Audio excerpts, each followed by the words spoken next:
This question, in the camp, cleaning up the whole camp out of the floodplain, even at the highest level, there's a group of people from this land who want to remain on the hill that is already there.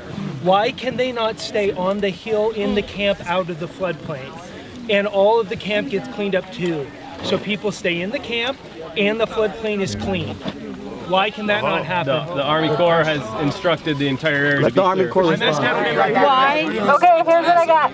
If we allow you, everybody please give me a second. If we allow you to fit as many bodies into one vehicle with your escort, are you willing to push back the deadline for the eviction? There should be no eviction deadline. There should be no eviction. So the deadline for use of force, they're going to come and use force. The Army Corps of Engineers just has to call on Morton County and state law enforcement up to and including the National Guard to come and do what they did on October 22nd or 27th. And so we don't know, like when the Standing Rock Sioux Tribe is here to come and clean up, but they're not here to assert any kind of our rights in the treaty territory. They're not here to evict DAPL. They're not here to stand strong. They're here to tell us that we need to leave. We understand what's happening. You keep pushing and you keep encroaching, and you represent a corporate state. And we are the human response to that. We get to play this in this drama right now.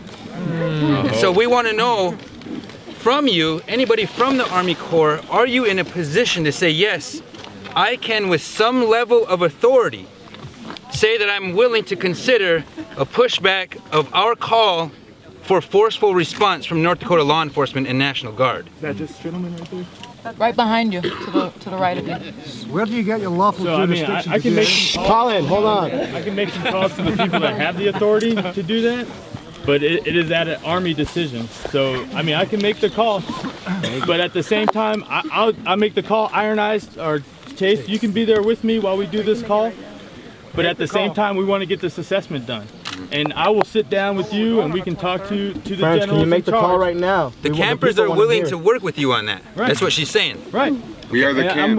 I'm willing to work with you, and we can make that call to the folks I know at the headquarters. That's where I'm coming from. I'm coming from DC. I'm not a native here. Right? So I'm coming from there. I know the people that I can talk to and get in contact with to have that conversation. All right? All right, I commit to that. And somebody from the camp. I think that we should not allow them to come in without at least a community presence with them. I don't agree with them coming in at all, but if you all want and are allowing them to come in, there should be at least one of us with them at all times, and they should have a certain parking area so that there are no unknown vehicles roaming around our camp that we don't know. And if you are going to have representatives here, we need each of their names and we need each of their credentials, and we will have someone with them at soon. This is a conversation, this is not negotiation. Is the governor's office willing to comment on the newly proposed law regarding the illegal use of gas masks? Yeah. And if they do make that, Hold on, that's not the